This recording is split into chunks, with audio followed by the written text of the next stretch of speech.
Pajangan billboard sepanjang jalan selama 2 bulan ini menghiasi pemandangan keindahan sebuah wilayah. Terasa ada tambahan sambal yang kepedesan. Waktu 1-2 gambar berada di sebuah wilayah sih kayaknya oke-oke aja. Tetapi ketika ribuan gambar berwajah tokoh warna merah dan kuning di mana-mana sepanjang jalan, kok jadi pedes mata ngelihat jadinya. Billboard merah dan kuning bertebaran dan yang pastinya warna merah yang lebih banyak. Bagi pakar komunikasi publik, kita paham mereka ditugaskan memperkenalkan jago mereka ke publik. Pertama, memperkenalkannya dulu, baru setelah itu dibangun citranya. Itu tahap nomor berikutnya. Begini deh, biar masyarakat paham bagaimana cara membuat otak Anda diubah belief sistemnya, semua itu ada ilmunya. Awalnya Anda mungkin tidak kenal dengan orang yang dipajang itu, lalu diperkenalkan, lalu akan diubah citranya agar Anda suka. Otak kita memang mudah diubah sesuai maunya pemrogram selama ada kunci yang dikerjakan, yaitu pengulangan, diperbanyak dan diulang-ulang. Ingat kata-kata Hitler, create a big lie, repeat it, eventually they will believe. Ciptakan sebuah kebohongan besar, ulang-ulangi,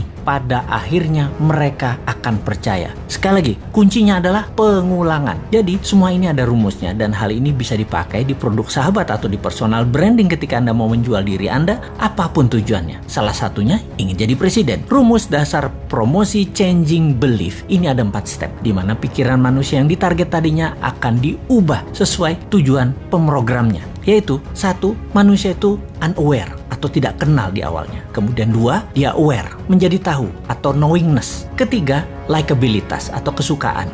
Keempat, trust atau percaya. Catatan penting, trust adalah kunci pemilih akan mencoblos dan inilah hasil akhir yang ditarget. Kembali ke cara jualan, billboard bisa sekali membuat level 1 ke level 2 dan itu mudah, no issue. Seninya adalah dari nomor 2 ke nomor 3. Membuat orang tahu tadi menjadi suka. Ini nggak gampang karena perlu pengulangan. Suka itu masalah image, citra diri, dan di sini tim kampanye akan membuat sebuah program berikutnya. Setelah suka, bukan berarti langsung dipilih, namun ketika trust didapat atau kepercayaan didapat, barulah orang memilihnya. Sekali lagi, inilah yang jadi hasil akhir di mana otak Anda yang ditarget itu harus percaya. Dapat kita lihat sekarang, semua yang memajang dirinya agar menjadi terkenal atau knowingness-nya tinggi, bisakah dibarengi dengan tingginya nilai kesukaan? Bagaimana caranya? Kita lihat cara kerja tim kampanye yang akan memframing masyarakat. Rasanya sulit kalau hanya pakai narasi, harus pakai karya. Kalau prestasi dengan award atau penghargaan itu sudah kuno, dapat gelar ini itu juga itu cara lama. Sulit menaikkan kesukaan dengan cara-cara seperti itu sekarang. Anak generasi IG dan generasi TikTok nggak bisa dengan cara itu. Beda mereka itu.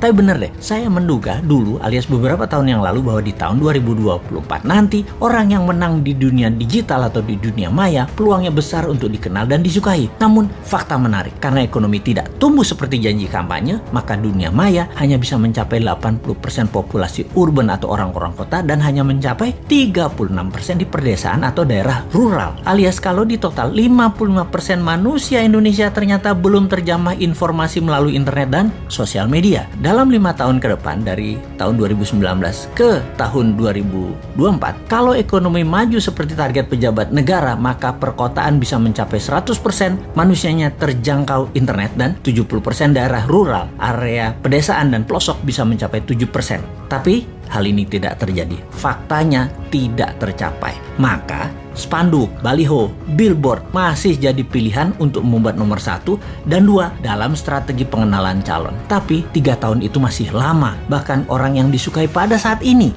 dalam 3 tahun lagi bisa jadi tidak disukai dan bisa saja ada orang baru yang muncul langsung lebih disukai banyak orang. Sahabat semua, di sini kita mengingatkan, bersiaplah dengan pengulangan citra positif para petarung di 2024 yang memang sedang mencari popularisme. Semoga Anda tetap dalam keadaan sadar bernegara yang berdaulat, tidak seperti pemimpin 20 tahun terakhir ini arah bernegaranya yang miring ke sana, miring ke sini. Walau pengulangan tadi masif, terprogram, terstruktur, selama Anda dibekali akal sehat, ya tetap bisa memilih yang akan membuat Indonesia tahun 2045 menjadi negara superpower, bukan jadi negara budak seperti selama ini. Kita tetap menantang mereka yang akan manggung dengan konsep bernegaranya seperti bagaimana prioritas luar negerinya. bagaimana UKM-nya, bagaimana kesehatan masyarakatnya, bagaimana punyakah kekuatan penggentarnya, tegas dengan orang korupsi sampai hukum mati juga bandar narkoba, dan bagaimana agar pemerataan pendapatan masyarakat dengan oligarki diberangus. Ada nyali nggak untuk mengerjakan semua itu? Masa hanya ada satu orang bosman aja yang tersedia, yaitu Putinnya Indonesia, yang kayaknya sih lengkap konsepnya. Ya, gak pantas lah orang bodoh ngaku pinter itu untuk ikut menari di 2024.